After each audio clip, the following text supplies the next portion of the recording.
Do you want to learn how to enable 2FA, which is called two-factor authentication, on your BlueSky Social account?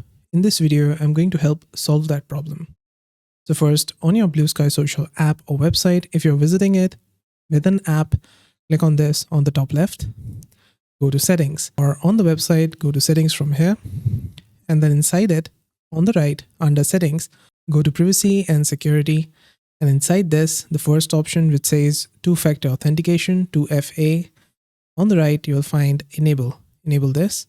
And it's going to give you this pop-up which says enable email 2FA. Require an email code to log into your account. Click on enable. Now, whenever you log out of your account and try to log back in, it's going to ask you for a code that it will send to your email. And then you have to add that code when you're logging in. And then it's going to log into your account.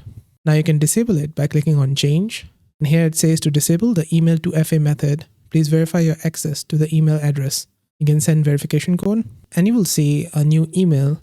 Click on it, copy the codes, go back to BlueSky, put the codes in the confirmation code field and click on confirm. And it's going to disable two-factor authentication on your account on BlueSky Social. And that's it. This is how to enable or disable two-factor authentication on your BlueSky Social account. Did this video help solve your problem? Let me know with a like and comment.